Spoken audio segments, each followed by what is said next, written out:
പഞ്ചാബിലെ തിരഞ്ഞെടുപ്പ് പ്രചരണം അവസാനിക്കാൻ 5 ദിവസങ്ങൾ മാത്രം ബാക്കി നിൽക്കെ ദേശീയ നേതാക്കളെല്ലാം പ്രചരണത്തിനായി സംസ്ഥാനത്ത് എത്തിയിരിക്കുകയാണ്. ലുധിയാനയിലും ജലന്ധറിലും നടന്ന തിരഞ്ഞെടുപ്പ് റാലികളിൽ പ്രധാനമന്ത്രി നരേന്ദ്രമോദി പങ്കെടുത്തു. പഞ്ചാബിന്റെ പ്രതിച്ഛായ തകർക്കുന്നവരെ തോൽപ്പിക്കാൻ പ്രധാനമന്ത്രി ആഹ്വാനം ചെയ്തു. മിന്നലാക്രമണവും വൺ റാങ്ക് വൺ പെൻഷനുമാണ് അതിർത്തി സംസ്ഥാനത്ത് മോദി പ്രചരണ വിഷയമാക്കിയത്.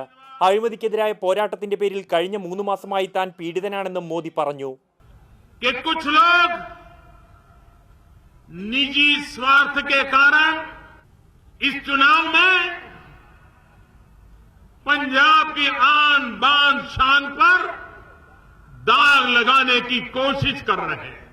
3 ദിവസത്തെ പ്രചരണത്തിനായി പഞ്ചാബിലെത്തിയ രാഹുൽ ഗാന്ധി മജീദിയയിൽ നടത്തിയ റാലിയിലാണ് അമരീന്ദർ സിംഗിനെ കോൺഗ്രസിന്റെ മുഖ്യമന്ത്രി സ്ഥാനാർത്ഥിയായി ഔദ്യോഗികമായി പ്രഖ്യാപിച്ചത്.